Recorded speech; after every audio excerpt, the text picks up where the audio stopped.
Hello po. I'm taking this time again to speak kasi kahit ayaw ko magsalita, it seems that I feel uncomfortable and I thought yung write-ups ko sa Facebook would be enough, but I think I should be working harder, right?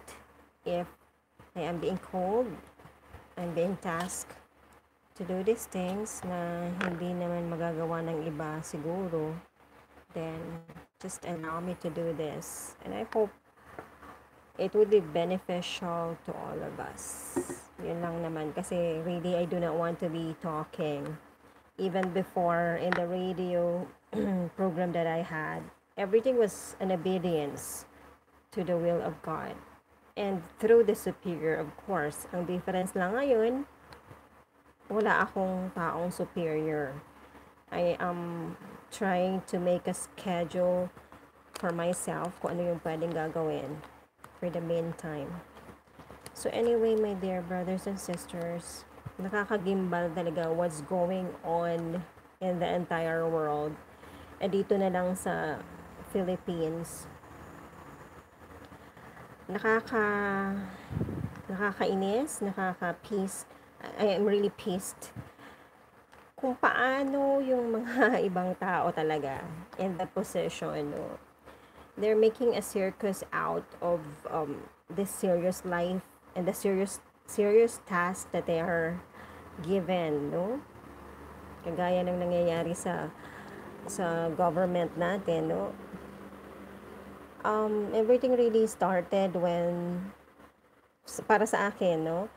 Everything really started for me to be awakened na kailangan talaga socially active, though iba din kasi yung life ko nga na I came from the convent, iba yung mga requirements and schedules that was given to me inside and outside of the convent years before, during, and after the convent. It was actually that time when we have that Yolanda, yung Yolanda typhoon. At that time, we just lost our mom. And then I was really mourning talaga. And then suddenly, I came to visit my dad. And then I had the time to pause and then watch the television news. And I was really pissed off. Nag-iba talaga. Dun talaga yung point na talagang nag-iba yung taste ko for Mar Rojas and Pinoy, no? Kasi yung nangyari nga sa Leyte, grabe na yung nangyari doon, and then a lot of people is shown in the television hungry, no? They are also depressed of what happened, and a lot of them lost loved ones. And imagine na meron na palang budget that's coming in. Yun na nga yung sinasabi ko by analysis, hindi talaga magpapabaya si God. Lahat ng tao in the whole world and the entire world ay may provision. Huwag lang sosobra. Ang nangyayari kasi, yun na nga, the people in authority with key positions who are supposed to receive resources or provisions for everyone, no? Sabihin na lang natin na the basic things, no? Hindi nakakarating sa kinauukulan. And believe me or not, ito nga, yung video ko, take it or leave it, okay? Pagtawanan ako ng iba, but I've already asked a priest about this. In my prayers kasi, I could really, may mga nakikita ako sometimes, no, na kaluluwa. And then sometimes, hindi ko nga sinasabi agad because sometimes hindi mo rin alam if it's just your imagination. It might be also the devil or it might be true, no? It's allowed by God for you to know. And then, may message kasi sa akin na I'm not gonna tell you who is the soul, pero I have seen that he was tasked by God to tell me and to share to others. Kasi yun lang naman din yung pinaka-purpose why God allows heavenly spirits or yung mga nakapunta na sa langit or even the Blessed Mother to appear to us. Why? Because he just wants us to know mga messages, yung parang reminders or warnings. So it's up for us to follow, 'di ba? But at the same time, kung makikita natin that totoo at hindi naman makakasama kung mag-o-obey tayo, why not, 'di ba? Yun nga yung explain ko to some of our brothers and sisters who are in the na akala nila the Catholics are worshiping the Blessed Mother when we are not. Akala nila sinasamba natin ang images, no? Ang mga pictures, images. When in fact, hindi naman yung tinuturo talaga as written in the Catholic Catechism nor in the Canon Law Book. So, alam ko na even Catholics, hindi natin alam yan lahat-lahat. Why do I say this? Ako rin kasi, lumaki ako sa Catholic school and my family is really a devout Catholic din. Although some of us already transferred to other religion. But at the same time, I really reached a turning point in my life when I had this suitor. I was in love with him. He was my date back in the graduate school. And I saw that he was holy. He was a gentleman, guapo, all the qualities na hinahanap ko is actually with that person, no? Kumbaga, check siya. Except for the religion. Pero nakita ko sa kanya, he's a good example eh. Talaga. Tinitingnan ko siya, though he is filthy rich, napaka-humble, simple, guwapo, pero hindi niya iniinda yung pagkagwapo niya. Hindi niya iniinda yung pagkamayaman nila. In fact, very simple yung pananamit niya. Wala ngang kotseng ginagamit. Although, he came from the US din kasi. And he lives nearby our school. So, he is staying in a condominium near our school. But at the same time, yun nga, hindi ko alam na napakayaman niya. In fact, their family is one of the pillars and kumbaga, if we may call it head starters in one industry. I'm not gonna mention it because malalaman kung sino siya. But at the same time, yun na nga. One thing that I noticed with him that's different with my classmates, parang may radiance siya from inside. Although we know that Chinese people, they really have good skin, diba? And so, nalaman ko in the end, he asked me for a date. We went out on a date for several times. And soon I found out that every day, he's really praying. Like, he cannot get out of their house or at that time in his condominium without really reading the Bible and having, like, if I could remember it right, like 30 minutes of meditation. Remember, my dear brothers and sisters, at that time I haven't been in the convent yet, no? I was like him. I was also having a Bible nasa may sa may kama ko pa yung Bible ko, and every day I would also try to read a passage or two and then pray. Pero iba pala yung way niya of doing it. So soon I found out na yung radiance is really coming from a good prayer life. Yun lang yung masasabi ko. Hindi ko alam yung buong buo, no? Pero during the time that we went out, nakwento niya sa akin how it was that hindi niya sinabi na napakayaman nila, but at the same time, alam ko na he came from the US and he came to the Philippines mga 3 years before we met, no? And hindi niya sinabi that the company he was in is owned by them, no? He just told me that he's an employee there, of course, of a high position. You can't be sent to aim normally if you don't have good positions, if you did not finance yourself to go to such school, no? So anyway, para ang layo na napuntahan natin, no? I just go with the flow. So anyway, nalaman ko lang din sa kanya that even if even if anong tawag dito, mayroon talaga siyang prayer life, no? Kung isipin natin, when I entered the religious life, ganun yung requirements sa amin 30 minutes at least of meditation every day. Every single day, it's gonna be, it's really a requirement for all of us. When we say meditation, it's different from the formula prayers that we have. Like, for example, the Holy Rosary, the Chaplet of the Divine Mercy, or the novenas that we have. Different pa yun. And different pa yun sa Bible reading or scriptural reading or mga spiritual books reading, iba pa yun. Meditation is simply silent prayer, nandun ka lang para nag-adore ka kay God. It's combination already of adoration, something like that. So yun yung sinabi niya sa akin na 30 minutes before I go out, before I start with the day, yun talaga, meditation siya, no matter what happens. No, and sinabi niya sa akin that back in the US, he was able to experience every ang tawag dito, yung way of pasaway daw. Hindi ko alam kung ano yun, no? Hindi na niya sinabi, but sinabi niya lang na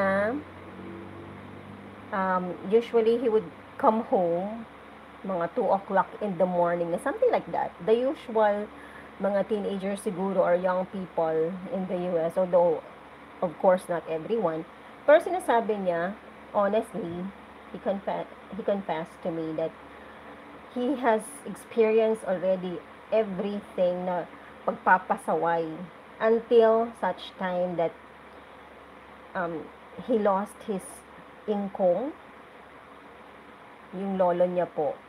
So that was the time daw na he was awakened, that he started to think seriously about his life, na how come ganito lang yung ginagawa niya daw, no? Lahat lang fun. Although he is siguro performing naman his jobs, his task, or as a student, ginawa niya naman yung lahat. Otherwise, hindi naman siya makakapasa, no? In one of the universities there in I think in Palo Alto, near Palo Alto, California. So yun po yung yung masasabi ko na may prayer life siya, very humble. It took me some time to know that he was really filthy rich. Sa akin lang, nakita ko lang siya gwapo, matalino, okay na siya sa akin. Tapos alam ko, nagsusunod-sunod siya sa amin ng friends ko. Even parang silently nagsusunod-sunod siya, and then sabi ko, ano ba to? Pero crush ko na nga siya deep inside because he looks like someone na naging crush ko before. Tapos super English pa, no? Yung para talagang everything was sa akin na okay siya. Only that Chinese nga, hindi naman ako pwede. But anyway, he taught me na it has to be structured talaga, na meron kang prayer life. All those other hours in the day, you could already plan with variety as the day goes by. But at the same time, it has to be a fixed thing, 'di ba? Na para na rin tayong kumakain or taking a bath every day. So, he even gave me a book that has really struck me talaga. That was a turning point in my faith. Kaya lang, naging deeper ako with my Catholic life. Pero at that time, I was really parang, ready to give up my faith just to be with him. Yung parang anticipation, because he was really telling me na Sabi ko nga, tinanong ko pati siya na, is it okay? Like, I think and I have known na bawal sa inyo yung Filipina. Like, I'm really a Filipina. Tapos, sinabi niya na in their family, they're not daw the traditional. Pwede raw. Sabi niya ganon. And then, yun nga lang yung difference dun. Parang, I am at a point that I have to compromise, if ever, my faith. Tapos, ang na-notice ko lang nun, hindi siya nagsasabi agad ng pandiligaw. Unlike others, yung pala, na-find out ko rin based on my research that really Chinese men na yung strict Chinese men, they don't usually speak up about it until they are sure that you would say yes. So, yun pala yun. Pero, the fact that we were going out on dates, syempre, kaya lang, I was warned nga by my friend na do not assume anything, kahit mga by actions na makikita mo naman, di ba, na ganito, ganyan. Plus pa, may rule pa yung tao na yun, nakakatawa talaga siya. May rule siyang dineclare sa classmates namin that parang dating rule, that one of this is he wouldn't go out on a date with a classmate. Yun lang yung natandaan ko dun sa rule niya. Violate niya. So, whenever we would go out, parang he wanted it to be very secret. Na pag pumasok kami dun sa school, because I stay inside the school. You know, there's a dorm there. Paghatid niya sa akin, we have to parang distance ourselves with each other para our classmates still working or studying in the lobby would not notice that we were together. He was really a gentleman, no? Not even holding my hand has he has he done. Anyway, ano ba to? Nakalimutan ko na kung paano tayo napunta dito sa usapan na to. But, ano ba yung sinabi ko kanina? That, na na-direct tayo dito. But, yun nga, yung siya mismo din, may sinabi siya sa akin na, ay, yun pala, I was asking him, how come you don't stay in the Philippines? And especially he was telling me that after the graduate school, he will still go back to the US and stay there. And I was asking him why. He told me that the government here in the Philippines is not doing their jobs. Yun ang sinabi niya sa akin. I was not aware at that time. No? So, ko talaga. Tapos yun na nga, nalaman ko na they own a big company na nag-start ng isang industry here in the Philippines. Mataas yung pillars na isang industry here in the Philippines. But during the Marcos time, yata, nag-migrate sila sa US. And he was still a small boy at that time. So, the government not doing its job. Parang kinontradict ko yun sa mind ko. Ano? Parang I really love the Philippines so much.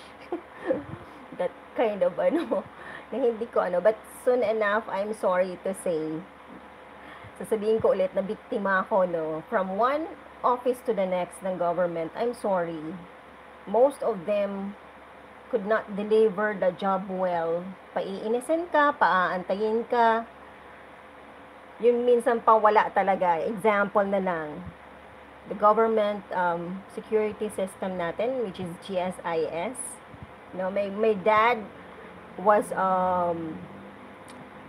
an employee of the government, the National Food Authority. He was managing a warehouse. He was a warehouse manager there in Pili during that time. And when he got sick, I was one of those taking care of him, and I was really also thinking of resources where to get to support yung medical expenses, no? So one of those that entered into my mind, especially that I am an accountant. Sabi ko, Dad, ano ba yung benefits mo from the security system? And since you are from the government, later on kasi nag-private din yung dad ko, so may SSS din siya. So anyway, sabi ko, ano ba yung So ako yung naglakad noon, no? Nilakad ko yung GSIS niya because Dad, it's not good, no? I know that you have served with honesty. Sa pagkakaalam ko lang, nagsilbi ng matino yung dad ko, nagsilbi ng with honesty na alam ko wala siyang kinupit, wala siyang kinorrupt in his position. Imagine, he could approve, parang sa quality service pa yata siya kasi nare-remember ko yung daddy ko, maliit pa ako. Pag nagra-rounds siya dun sa warehouse, and then we don't have classes. Takbo-takbo kami dun, kapatid ko, and then tinitingnan ko si dad, anong ginagawa. Tapos tinitingnan niya yung mga quality ng ng rice, no, because he is a graduate of agriculture. Parang may quality yun, parang ka-qualify siya ng mga rice na pwedeng ipasok sa National Food Authority. Na remember ko pa noon na may mga Chinese businessmen who would come to our house, no? May pera sa envelope. Wag muna kayo mag-isip dyan na na sinuhol sa dad ko. Tapos may kotse pa, something. Tapos yun, wala kasi yung dad ko. So yung mom ko, sinabihan lang yung businessman, no, the rice dealer, na sige, wait na lang for my husband. Of course, hindi niya alam kung ano yun. Tapos galit yung dad ko when he came because sinabi niya na hindi talaga siyang tumatanggap ng suhol pa man. Ang kapal ng pera. So binalik yun ng dad ko. Nako, alam nyo ba, yun na nga, isa pa yun, no? Kung sino yung matitinong nagsisilbi talaga. My mom and dad was really working so hard. 6 kami, lahat kami private schools. Hindi naman, kumbaga yung dalawa, talagang yun ang pinag-aral sa amin talaga. Galing sa talaga nila. Galing talaga sa pawis, no? The labor of their own hands. My mom was a private school teacher, no? Tapos may maliit pa yan si mami ng mga negosyo, no? 6 kaya kami, mahal yun, no? Everyone is going to the private school, tapos okay naman yung buhay namin noon. Hindi man kami masyadong marangya, pero sabihin natin na okay naman kami, hindi kami nauubusan ng pagkain that time. During the weekends, we could go, swimming sa beach. Every weekend yun, parang yun ang ginawa ng dad ko to console all of us. Every weekend, talagang meron yun. It's either we go out eating in a restaurant, Chinese restaurant, or go to the beach, or visit our relatives in Albay, or go to doon sa may Kagsawa, yung mga ganun. Basta yung dad ko, sa pagkakaalam ko talaga, he was really very honest talaga sa public servant. Kaya I was really, again, shocked. Always naman para akong naib-naiba, no? Pero yun ang honest kong nafe-feel na, my goodness gracious, I started that application with GSIS that time that my dad got sick. I couldn't remember it, 2007 or 6. My sister was still there. Up until this time, my dear brothers and sisters, wala ako nakita dun sa application na binigay ko. Not even one single centavo has my dad benefited from sa mga nihulog niya sa GSIS. 4 na yung namatay. No? May sister na kasama ko when we started the application, wala. So yung sinabi ng kadate ko nga na ganun, why he didn't want to stay in the Philippines daw. The government is not doing its job. I was ashamed, no? Na at that time, kinokontradict ko siya sa mind ko na, wow, super love ko yung Pilipinas. Pinay na Pinay, pango pa nga ako. Anyway, So, yung kinokontradict ko siya in my mind, but soon enough, I experienced it myself, no? And soon enough din, nalaman ko nga, na they were really, he could really speak for it because they really own a big company.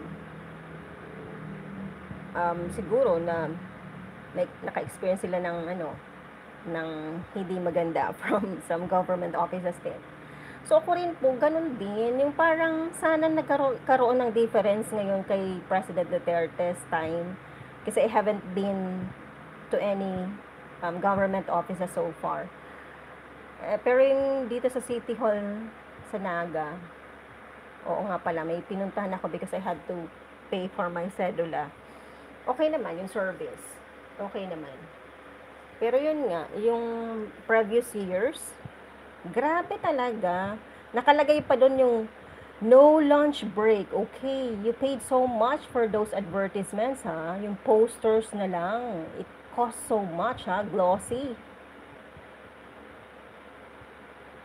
No lunch break. Tapos nagchichismisan yung mga yung mga empleyado, no? Pinag-aantay mga matatanda ng nag-claim. So, actually, napagalitan ko yung empleyado doon because she asked me to come back like after 3 days. No, after 1 week yata yun. Or 2 weeks. Parang, ito na lang, madam, yung yung requirements. And you could get it na. Oh, kasi at that time, 5 years na. Ito, ate, sabi ko, bakit ganon? Ganyan-ganyan, 4 yung namatay. Wala na yung Sabi ko, I wanted my dad to enjoy naman yung benefits. Nabuhay siya, 'di ba? Siya yung magi-enjoy. I'm not claiming it for myself, pero at that time I want my dad to enjoy it. Nabuhay ka pa, dad, sabi ko, kasi even my dad was like hesitant to get it. Sabi ko, why naman, dad? Kung ano yung mandato ng batas, hindi naman tayo naghihingi ng hindi para sa atin, 'di ba? Kung ano lang yung para sa atin, hihingin mo, kasi ang alam ko din, injustice din yun. Parang ikaw pa yung nagkakasala noon if you're not really taking care of your rights and privileges. Kahit pabayaan mo yan, ikaw pa yung magkakaroon ng sin of omission. Actually, my dear brothers and sisters, isa rin yun, I wanna share it to you. Take it or leave it. At one time, natutulog nga ako sa bahay ng tito ko, somewhere in Albay din, Libon. And then, suddenly, mag-uumaga nun early in the morning, nagising talaga ako. I was still very sleepy, pero nakita ko talaga yung image ng dad ko with my uncle, Monsignor Noni Rebanal. Yung dalawa, naging close sila. And, nung namatay yung dad ko, like, after 3 days, namatay din yung uncle ko sa States. Yun si Monsignor Noni. Ganun yung dalawa, no? Namatay yung dad ko after 3 days. We had the news na namatay din si Monsignor Noni. Yung dalawa nakita ko talaga with my own eyes, no? I would assure you na totoo yun. Why? May message kasi yung dad ko eh. Yung si Monsignor Noni ang una kong nakita. He was really maliwanag na maliwanag ang nakita ko sa kanya, and he smiled at me. He was one of my spiritual directors din kasi before he left to the US. I would normally open up to him, and I think and I believe that with his prayers din kasi, he was one of those priests din, na Divine Mercy priest, promoter din. I know that I was one of those souls that he was really praying before he passed away. So that's, I think, why he showed himself to me. Because I was like praying, na hindi ko na kasi siya napuntahan nung yung body niya, dinala na dito sa Philippines. Tapos nagkaroon ng wake sa seminary. Hindi ko man lang napuntahan. So I was just praying to God, na sabi ko, Mons, Tito, I'm so sorry. I was so bothered about the death of my dad. Wala na ako naisip, and bumalik pa ako outside of Naga after that. na hindi na rin ako nabalitaan na ganun nga yung nangyari. Tapos, so yun po, going back, yung sinabi ng dad ko, after I saw Monsignor Noni, I saw my dad closely dito sa may left kong sa left side, and then he whispered to me na yung lupa daw namin, yung lupa daw. So it was a command, no? Usually kasi he would tell me to do things, no? And then nakita ko yung maliwanag din yung dad ko, pero siya yung may message eh. Si Monsignor Noni was just smiling at me, and he held my hand, yung hinawakan niya yung kamay ko, like I think parang ang pumapasok lang sa isip ko noon, he was assuring me that mas pa ngayon na pinipray niya ako, 'di ba, na patay na siya, nandun na siya sa heaven, nasa glory na siya ni God. Mas pa niya akong pinagpe-pray along with my other confessors na namatay na rin, no? Pero siya talaga yung nagpakita din sa akin. And then my dad, may message. Kasi alam ko na yun, sinabi na yun ng priest na huwag kayong matatakot actually pag nakakita kayo ng kaluluwa, kung kaya nyo, no?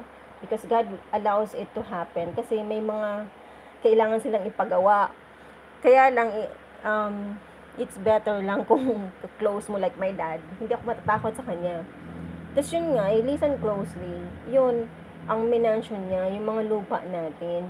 Para nakikita ko po doon, my dear brothers and sisters, kahit yung dad ko is a P, kasi imagine hindi namin na-enjoy yun nung buhay pa siya, yung mga lupa namin.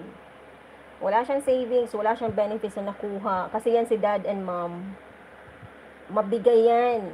Yun ang explanation ko sa mga tao, because a lot of people are saying, ano ba yan? Wala malaking savings. Oo nga, no, magkwenta nga ako, may kwenta nga. Ayun, pag may lumalapit din sa kanila, no, kumupkup din kami ng mga pamilya na ayaw ko na sanang i-mention, pero kailangan lang, no. Wala na iipon yung dalawa eh. Para nga sabi ko, para kaming Franciscans, kasi ganun yung panuntunan noon sa amin ng pare as Franciscan, dapat hindi ka nag-i-imbak masyado. Yung parang, pag meron ka na for that time of period, yung sobra dapat ipamigay mo na. And then, you trust in the providence of God. Yun ang naisip ko inside the convent eh. My mom and dad is like that eh. Mag-entertain pa kami noon ng mga pilgrims during the time of the festivities here in Naga for Our Lady of Peña Francia. Pupuntahan kami ng mga relatives and other pilgrims. Parang almost it's a week long of celebration. So it means gastos, no? But both of them were able to manage it out of devotion to Ina. So anyway, yun ang sinabi ng dad ko. And soon enough, ito na nga, paunti-unti, nire-research ko kung paano. Kasi buhay pa din kasi yung mom ko, yun na din yung naisip niya, no? Yung almost din naubos-ubusan din kami ng resources. Kasi nga, even in the farm operations, almost pamigay kami. Minsan nga ako na as accountant, magtatanong na ako kay dad na ako yung kontra ba. Kaya lang iniisip ko din yung the welfare of the family. Sometimes, Dad, what is our objective for doing this? No? Pamigay ba lahat? Parang ganun. Kasi even me, I don't have sweldo, no? Kaya lang, out of love nga everything, no? Kung at least pinapakain na rin ako doon and everything, no? Buti pa sabi ko yung mga yung mga bata dito, kakatok sa amin. Wala kaming pang baon bukas. Something like that. Tapos kahit walang tatrabahuhin maaawa yung dad ko, o sige, mag-ano ka dyan. Mag-ano ka ng mga damo-damo.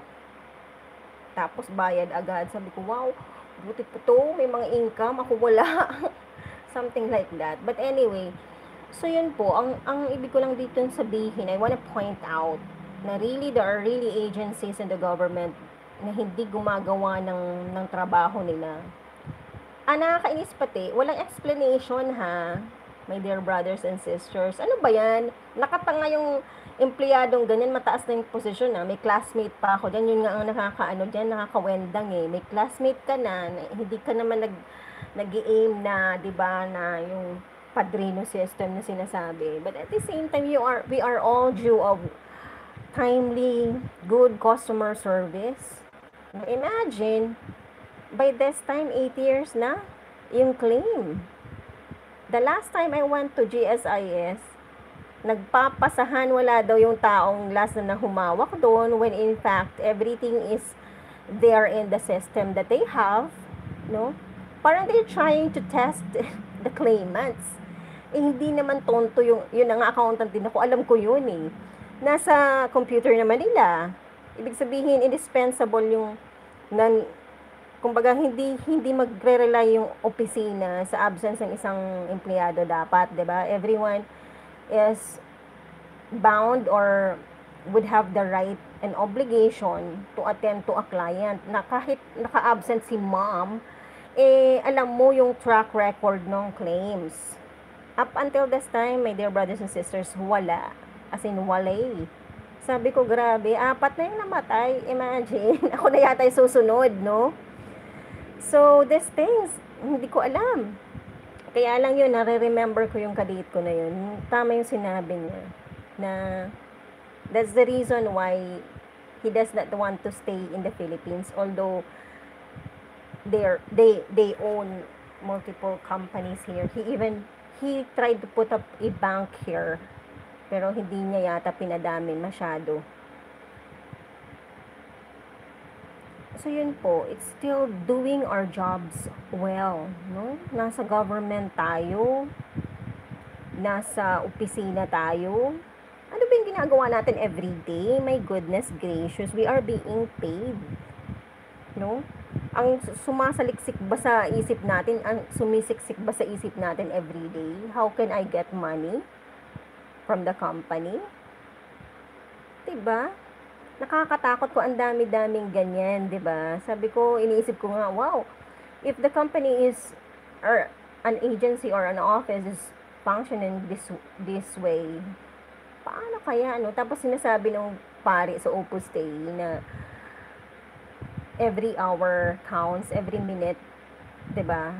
So if you're not doing your job within the office hours, ang dami mo ng kasalanan noon, ang dami mo ng offenses, no? But then again, it's not being tackled up so much in the Holy Mass. Doon lang naman nakikinig yung mga ano natin parishioners, 'di ba? Members of the congregation that we call. Paano 'yun? Kaya ang daming dapat i-explain yung simbahan natin as formators, no? Dapat na natatakal up yan na, okay, this is Sunday, tomorrow, from Monday to Saturday, ano yung pinagagawa ng mga parishioners ko, 'di ba? Yung iba estudyante, yung iba office workers nga. So dapat pinag-aaralan nila 'yun, no?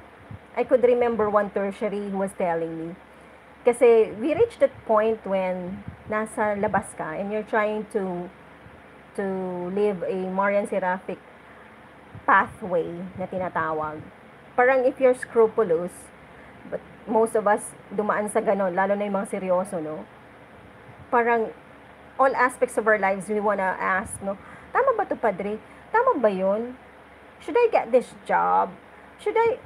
Pero true enough, it really helped us, ha? Pag tinanong namin na ganito, tas may madidiscern yung pare, you're delikado there, resign ka na, something like that. Bakit mo ginawa yun? The morality of that thing is like this, like that. It helps. Kasi hindi naman yun isasabi lahat sa homily, 'di ba? And we're talking about being good Christians, being good workers, and being good citizens of our country. So yun po.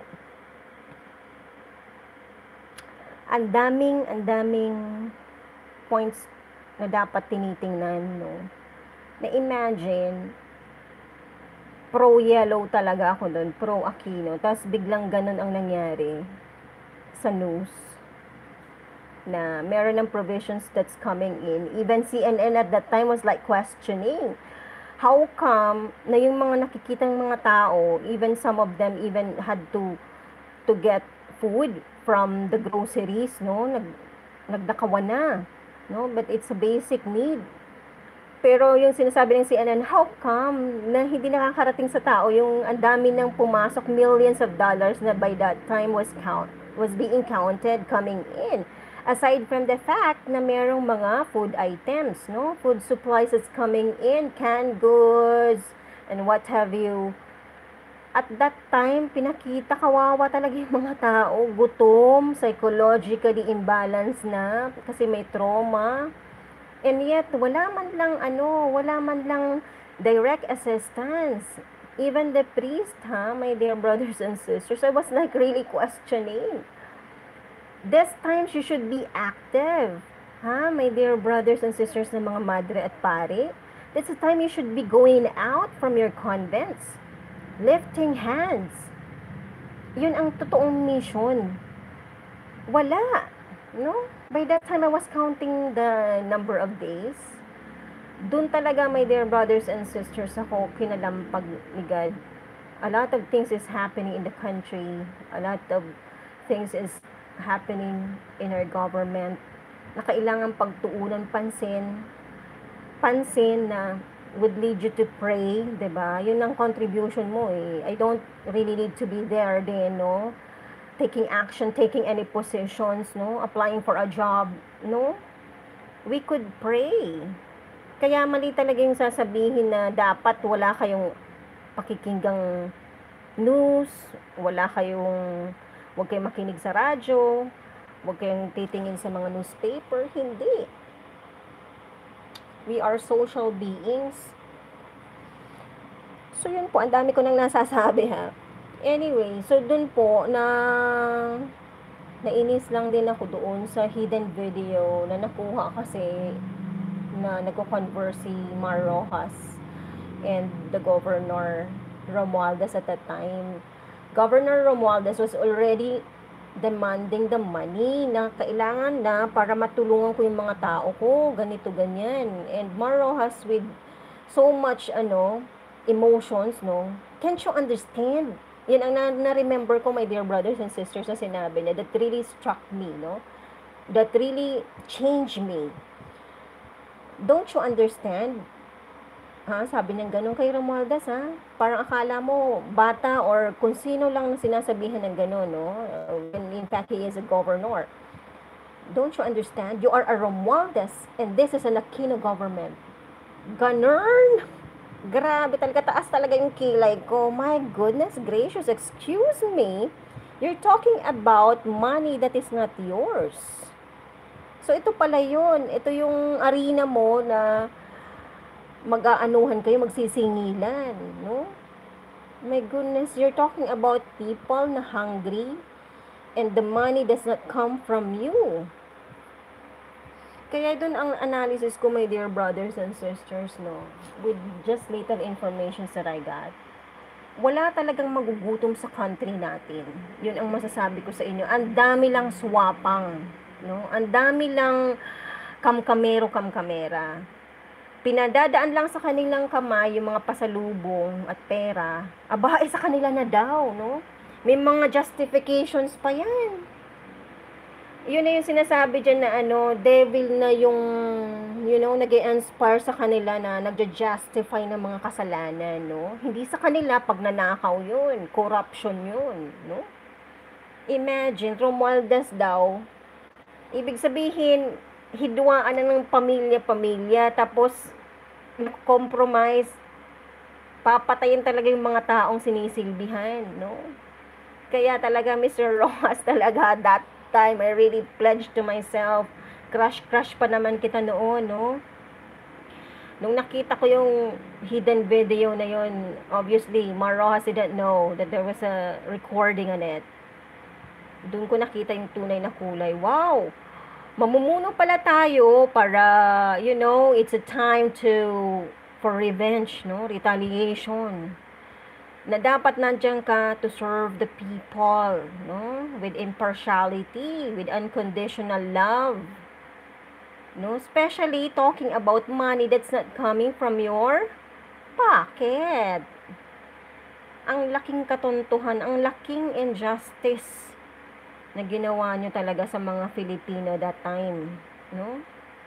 Nagugutom, samantalang si God, ang bilis ni God respond through people. CNN was already questioning, where are this money going? No? Corruption. Kaya nakakahiya talaga kayo, no? Sukdulan talaga, kaya natuwa talaga ako na ang dami talagang nagsalita.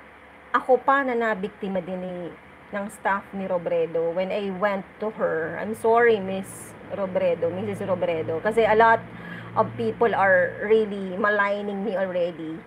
Even in my own family, talagang mga Robredo yan. I keep to myself, no? Even the victimhood that I had, I kept it to myself. Always questioning God, ano ba yung nagawa ko? Bakit gano'n, no? And soon enough, He enlightened me with a lot of things, no?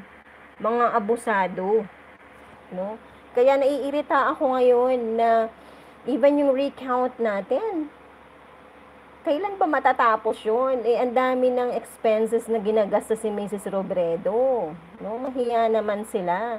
Yung mga paposing dun sa Germany, buong LP yata na members andun. Mag-LP records na lang kaya tayo, no? Just to lighten up things. Malaking kawalang hiyaan yun, my dear brothers and sisters. Yun ang sinasabi ko dito, no? Yung premeditation, even, di ba, wala akong masyadong alam ng lubusan sa batas. Pero ang isang krimen, di ba, if premeditated, mabigat talaga yun kasi may mali siya. Imagine niyo, up until this time, I could understand how the Marcoses feels right now. They spent so much for this recount. And kailan to matatapos? No? Robredo and his staff, mga kaalyado niya, travel na ng travel, no? Wala kaming pakialam. Sige, magbunga nga kayo dyan sa social media and all. Basta kami, ginagamit na namin yung budget nyo. No? Grabing panloloko at pangwawalang hiya, no? Kaya kayong mga loyalist ni Robredo, think. Kayo ba yung mga naambunan? Nagbubulag-bulagan kayo kahit kababayan natin yan, ka-eskwela ko pa yan, same school kami. Ang mali, no? Lalo na nga walang pagsisisi at lalo na pinagplanuhan. Okay lang naman din tayong magkamali eh. Huwag namang abusuhin ng iba dyan sasabihin, okay lang magkamali. What I mean is, meron kasing times na hindi natin alam, na pag ganito ka, pero yung sabihin mo, sa tagal ng panahon ng pamumuno nila dito sa Naga, isa-isa nalalaman ko yung mga nangyari.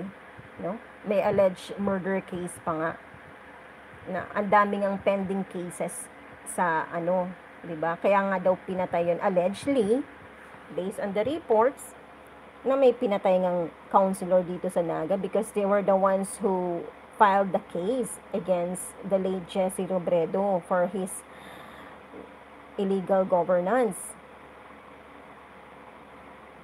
So, saan tayo doon? No? We're trying to fight for EJK. What about that case? No, isa lang yun. And what about my case? Nabiktima din ako and I investigated na asawa ng staff na classmate ko pa sa Colegio de Santa Isabel, yung nag-harass, nag-illegal detain sa akin with armed men, no? Ganun po kalala, no? Mag-isip-isip kayo mga loyalista, mag-research kayo, hindi yan artistahan na, wow, crush namin si John Lloyd Cruz, no? Or si Ellen Adarna. We're talking about management ng buong bansa, no? Indirectly talking about handling the lives and welfare of people. Diba? Halos pa sana may mga nagsustalk sa akin, ganyan-ganyan. Alam ko na yan, mga loyalista. Mag-isip kayo, what if the same thing happened to you? I repeat, I used to be a Robredo, follower. Iyo po, kolehiyala ako, kolehiyala man si Mrs. Robredo. That time na wala naman ako nakikitang kung nandun yung support ko, no? Pero sabihin nyo sa akin na biktima na ako, alangan namang magbulag-bulagan pa ako, no? Naging ko nang responsibility, no? My cousin, my brothers na mga tinetext ko tungkol sa kanya years before the election. Sila yung mga kapagsabi, yung iba sa kanila pinagtatawanan ako, ikaw talaga, kasi sa lahat ng tao, pro-Robredo, ganyan. Tapos ikaw, kasi hindi ko nga nakwento yun, no? Yung victimhood na na-experience ko, no? Para na nga daw akong politiko sa mga na-experience ko, no? Pwede na akong tumakbo, no? Sa Senado. May nagsabi ng ganon, pero hindi ko pinapangarap. Pero ibig ko lang pong sabihin, my dear brothers and sisters, ako na ngayon na biktima. Makinig na yung iba sa inyo. Kasi naging lesson na nga yun sa akin din. Naging lesson yun na may mga nagsumbong-sumbong sa akin nga ng mga karahasan na nga ng governance ng late Jessie. Hindi ko po din yun pinakinggan o binigyan ng attention. Well, binigyan ako ng lesson ni God. Tingnan mo, no? I had to learn and believe it the hard way. Would you want it that way too sa inyo? Hindi nyo nakikita.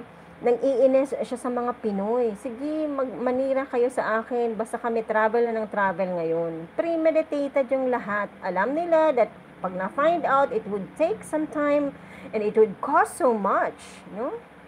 I could imagine na yung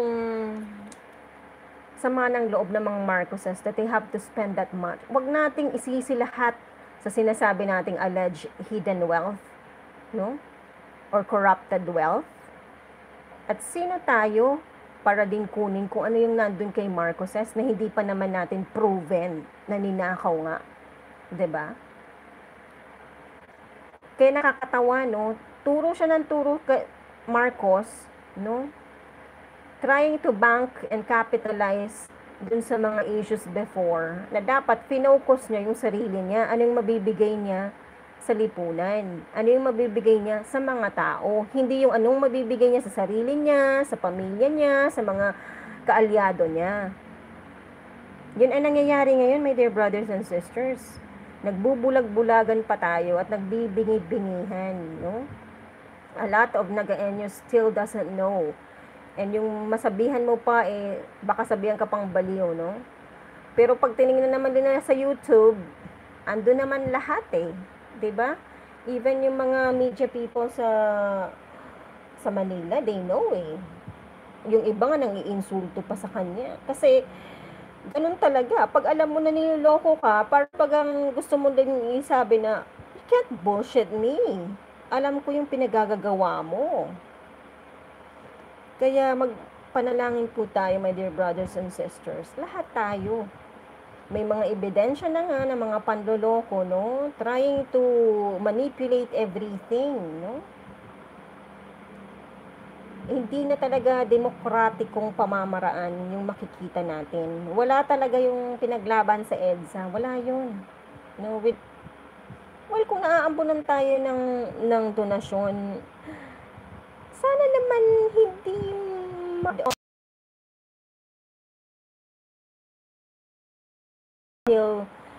the morality judgment that we should be giving as bishops and priests, no?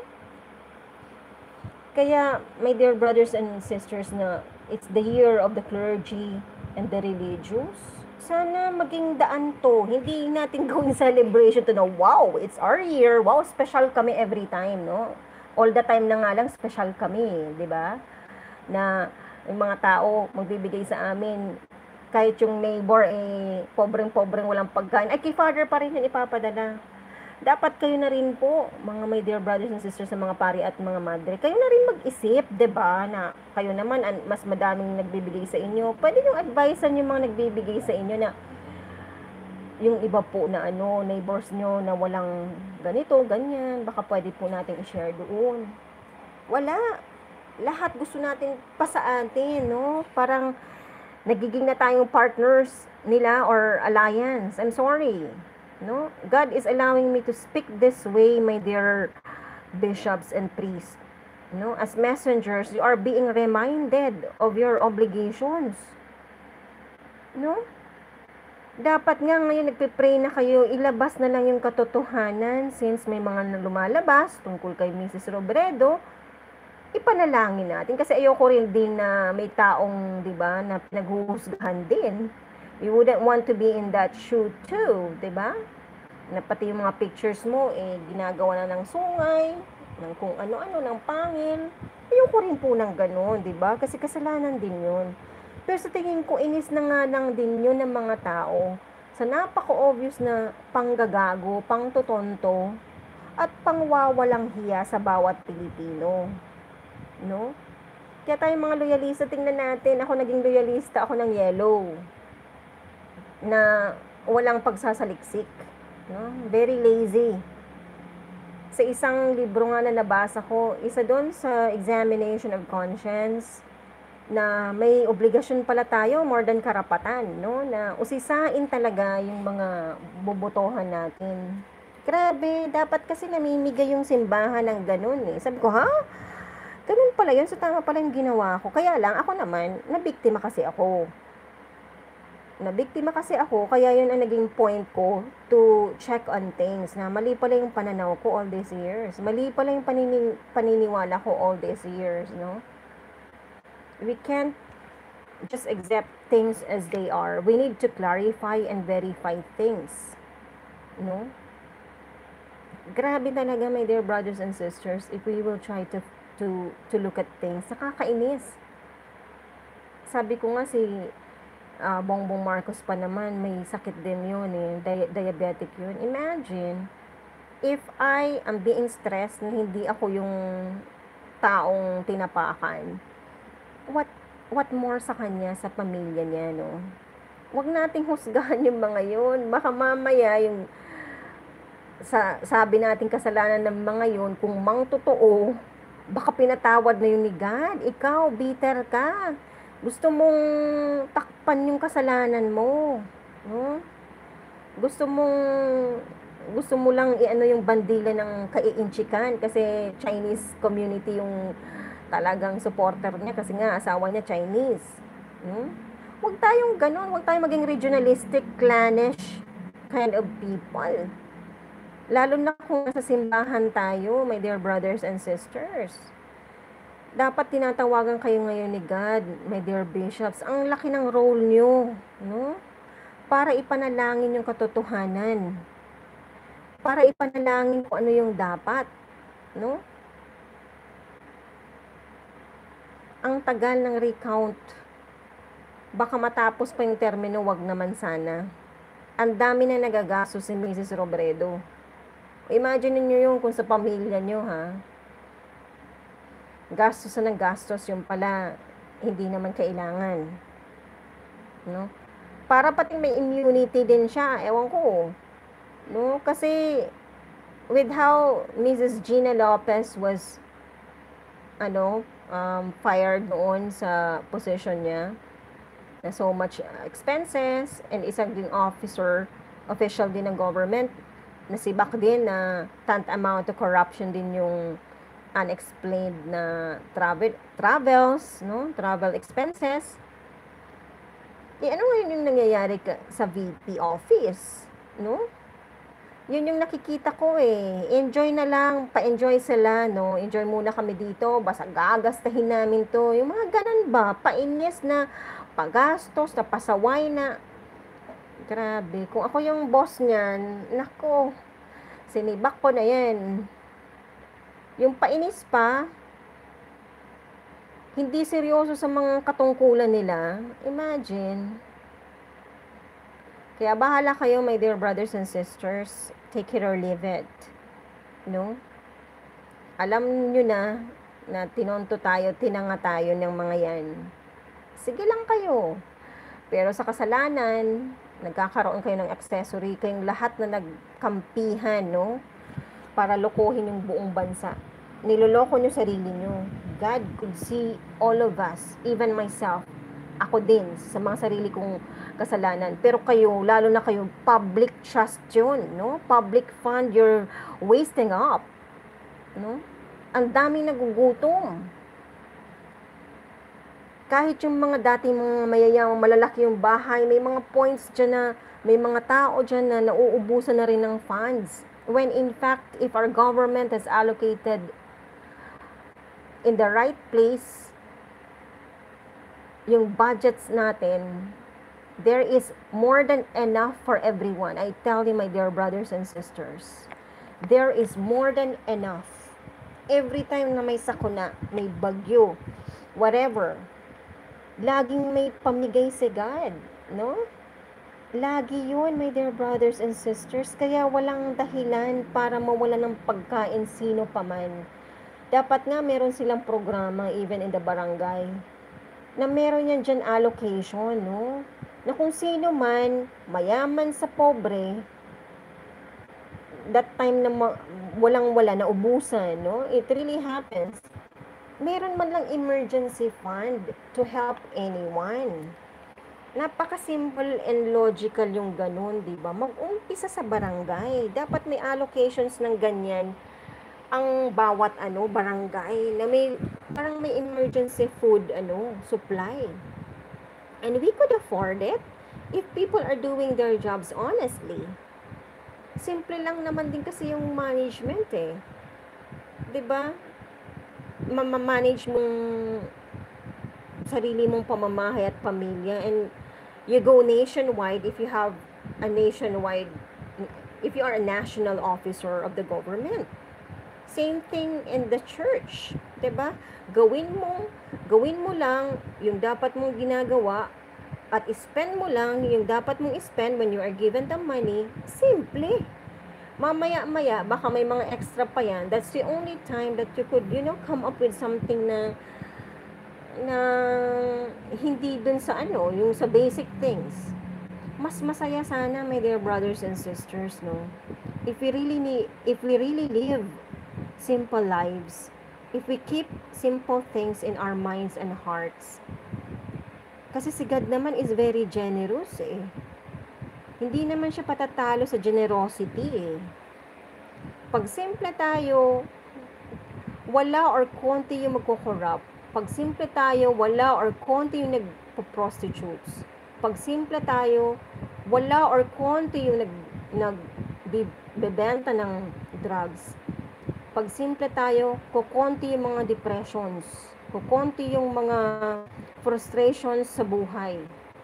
No? Kasi simple ka eh. You just do what God has entrusted you to do.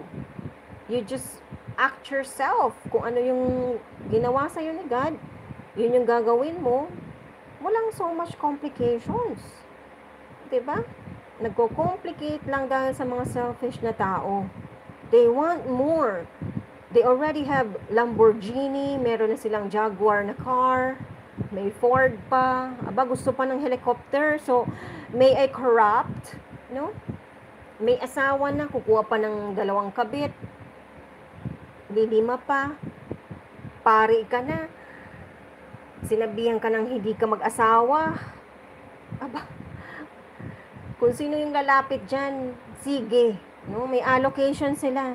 So yung para sa mga paring may sakit, no? Yung pera na pwedeng itustos sa mga parokya ng mga pobre, yung para sa mga poor, no? It's written in the canon law na meron tayong resources there that could be shared to the poor members of the parish or of our community or of the congregation. Wala na, my dear brothers and sisters, no? Minsan mas nauuna pang nabibigyan dyan yung mga minister, yung mga collectors na supposed to be. Isa rin po kayo sa namimigay sa mga taong parishioners na wala dyan nagsisilbi. Sila pa yung nangunguna, Father, sa amin na yung cake. Tapos yung secretary naman, wala yung pari. May magbibigay donation. Bulsa na yun. No? Nakakatayo ng mga negosyo yung mga yan. Corruption din. So you see, my dear brothers and sisters, where the complications are coming in, no? There are really great sources of depression din. Why? Sometimes people doesn't know anymore. Bakit ako sad? Pero may pagkain, merong matinong matutulugan, no? May mga gadgets. It's because of what? Sins. It's because of things that you get and money that you get that's not supposed to be yours. It's also because of your violations of your vows na hindi mo na kinonfess, hindi mo pinagsisisihan, hindi ka nagbabago ng buhay. Those are the sources of it. Divine mercy devotion speaks of God's omnipotent attribute, no? That He is love and mercy. But at the same time, if you are not sorry for your sins, you don't accept it, you don't acknowledge it, at hindi ka nagsusorry, my goodness gracious, paano ka mabibigyan ng kapatawaran? A lot of people are like that, no? Magsasabi na lang ng sorry. Hiyang-hiya. Ang hirap, no?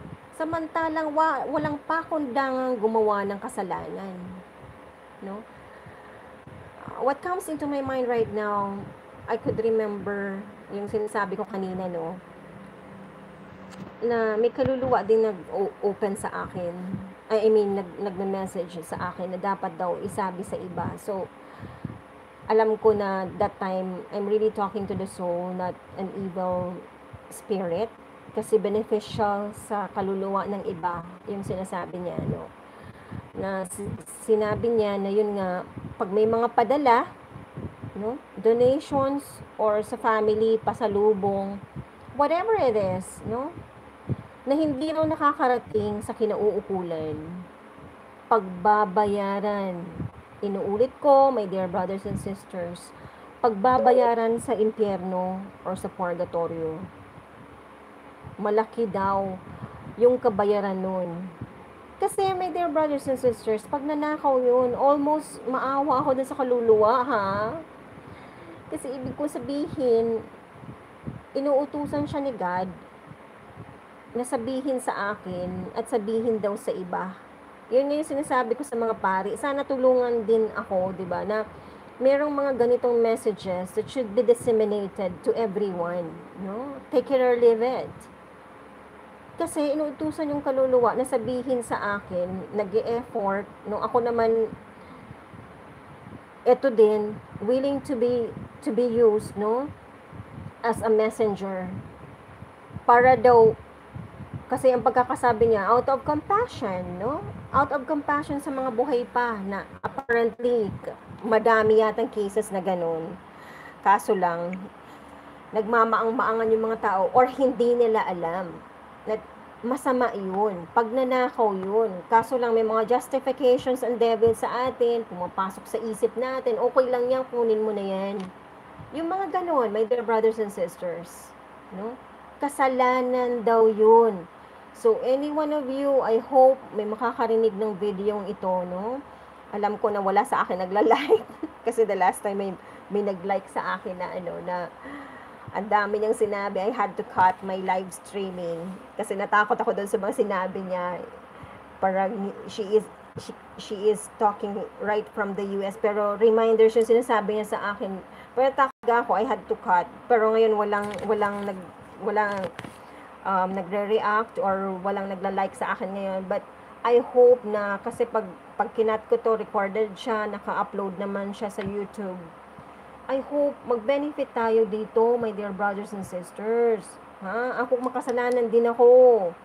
Kaya lang kung ginagamit tayo ng Panginoon, no? Ng Panginoon, inaano siya, may mga sinusugo siya ng mga kaluluwa, no? To help all of us na buhay pa. Kung meron tayong mga ganito sa buhay natin, mag-sorry na tayo kay God, no? Again, I repeat, it violates the thou shalt not steal, no? Ang dami nating justification sa isip natin. That is exactly what is happening sa mga gamit ko, sa properties namin, sa bahay ko doon.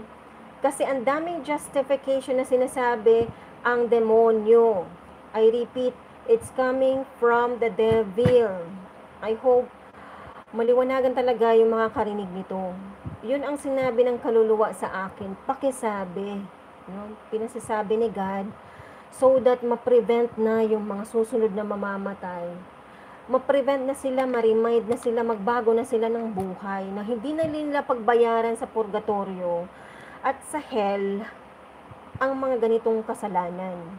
Isa rin po doon yung paninira daw. No?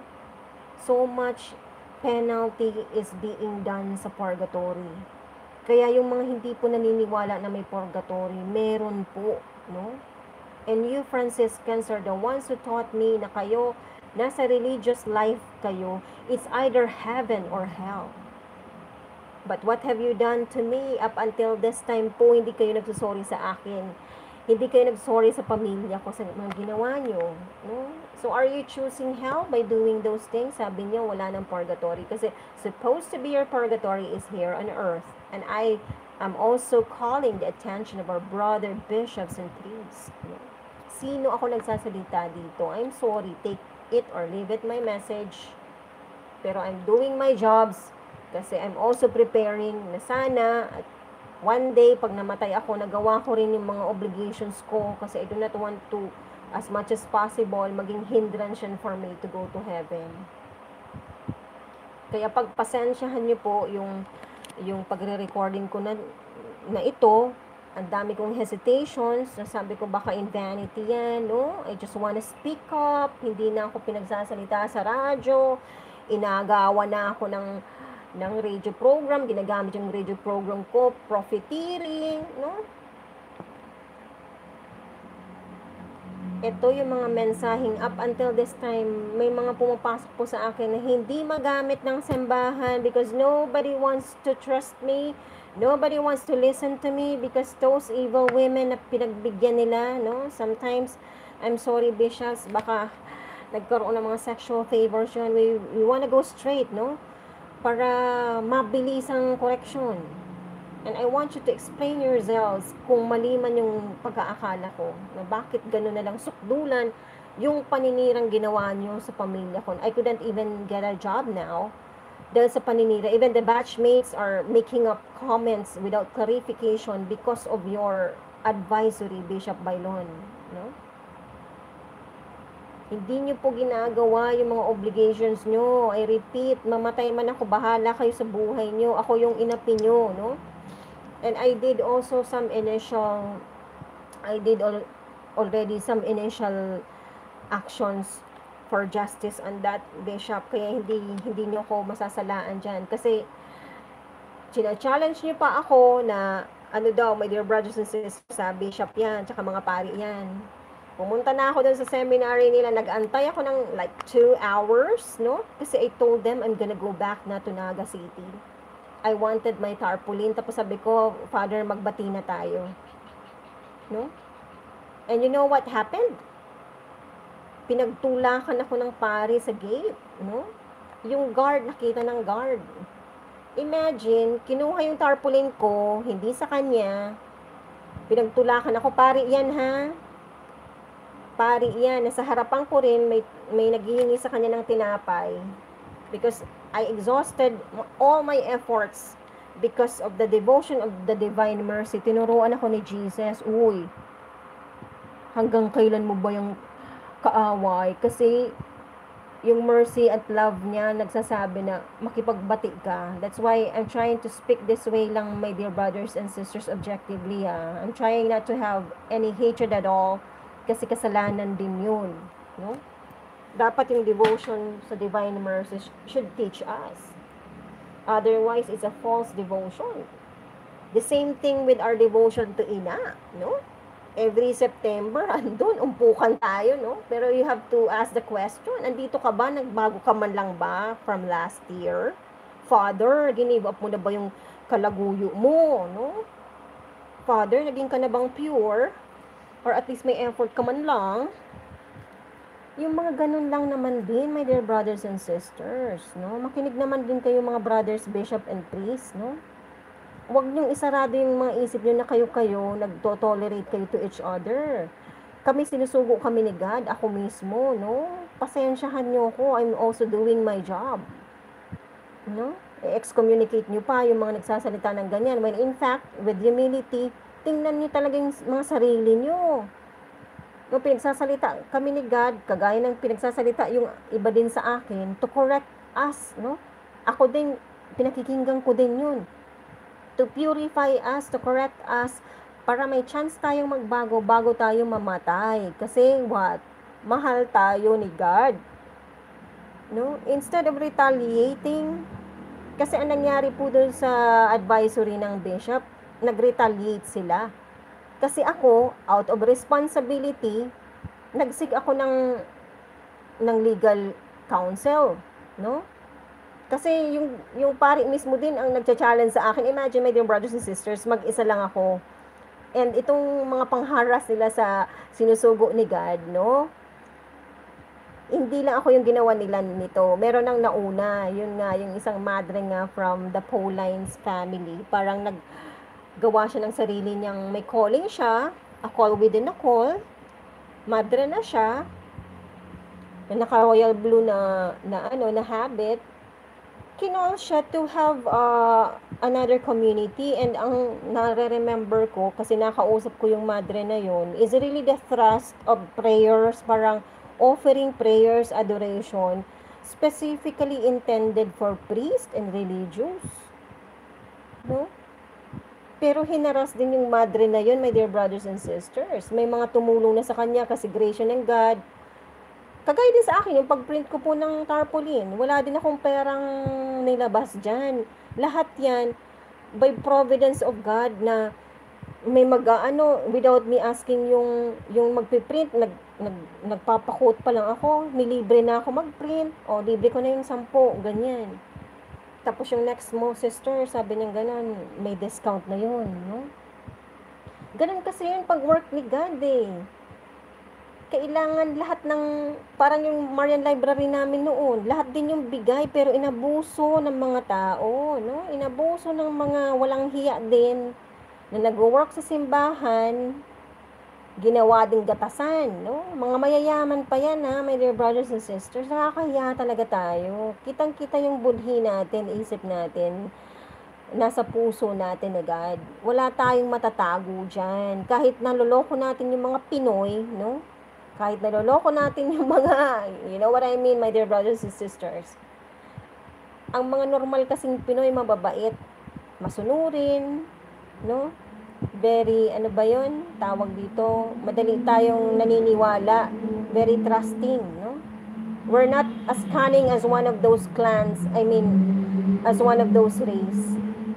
No, ayoko nang banggitin dito at marami nang nagagalit sa akin. Madaling maniwala yung mga Pinoy eh. Kaya kawawa din, no? Madali tayong naloloko. Anyway, by the grace of God, yun po yung nangyari dun sa tarpaulin na yun. I seek a legal assistance. Sinulatan sila. Kasi sabi ko, attorney, I'm going back na talaga to Naga. Grabe ng harassment na na-experience ko, no? Wala na talaga dito. Tapos sabi ko, this is very unproductive. Kahit magsalita daw ako for witnessing, binawalan ako ng parish priest doon. No? Grabe talaga. Binawalan ako, tapos gusto nila, sila yung gagamit ng tarpaulin ko. Copyrighted yun. By the inspiration of God, pinaka-copyright ko talaga yung with my lesson din kasi 'di ba, yung radio program ko is actually, pag na-conceptualize pa lang pala, sabi ng sa batas natin, it's already copyrighted. Pero ako, para ma-assure ako, dahil sa lesson na nangyari sa Marian Library kong project, plus yung radio program ko, no, na ginawa nilang, inaagaw talaga nila, my dear brothers and sisters, simbahan yan na, nag-aagawan, no, for what? Popularity, fame, and money. Everything evil intentioned. No, anyway, going back, isang abogado po nagsulat, no? Nagsulat nga sa kanila na ibalik na nga lang yung tarpaulin na naipamigay ko. Even po yung divine mercy dyan sa Ligaw, my goodness gracious Lord. Kayo po ang bahala sa mga yan. Pretending, no? Ultimo na lang, my dear brothers and sister, parking lot dyan, tsaka yung CR, may bayad. Meron kasi isang pare, nagreklamo sa akin, ano ba yan? Sister, alam mo naman religious kami. Wala din kami, yung mga matitino to ha, na pari, no, na wala talaga silang perang hawak talaga. Ganon talaga yung mga religious talaga. Wala yung mga sariling pera. Pati ba naman parking lot dito, magmimisa naman ako, magbayad daw. Sabi ko, ano ba to? Yun na nga, may in-interest din akong tarpaulin doon, but I was advised na nga lang to recollect yung mga binigay kong tarpaulin. Kasi yun nga ang nangyari. Pinagkakakitaan yung tarpaulin. Ako pa daw nagkakasala, no? Yung pang message sa akin ni God, no? Na parang, hindi ko rin na premeditate.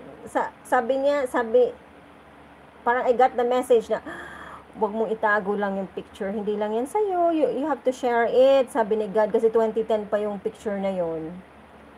So, nung na-print ko, saan ba Lord? Paano ba? Ganun yung ano ko. Kaya lang, ura-urada. Sige, pamigay ko. Ganun lang yung naisip ko eh. Wala ako naiisip na pwedeng gamitin for illegal things. No? Kasi illegal yon. My dear sisters, nuns, and pari na nagagamit niya ng tarpaulin ko, no? Without due permission. Copyright infringement yan. It's a criminal case. Nakakahiya tayo, no? Para sa akin, quality-wise, no, to audit yung mga operations nyo, kung ako yung tatanungin, I would ask and recommend for it to close down. If you are not functioning the way it should be, no? Imagine, simbahan ng Divine Mercy sa Ligao, no? Sa Ligao, Contemplative Sisters, gumawa pa ng kwento daw tungkol sa akin. Yung tarpaulin ko nasa kanila. Nung fiesta yata sa kanila, nilalabas nila for what? Collection purposes. Ako, na author noon, no? I have the copyright certificate kasi sa akin yan. Sa akin in-entrust ni God. Sa akin nagpakita. Sa aking camera yan. Ako ang kumuha niyan. Nasa akin ang storya niyan. Nasa akin ang history niyan. Inaangkin nila. It's a criminal case po. Ulitin ko mga bishops.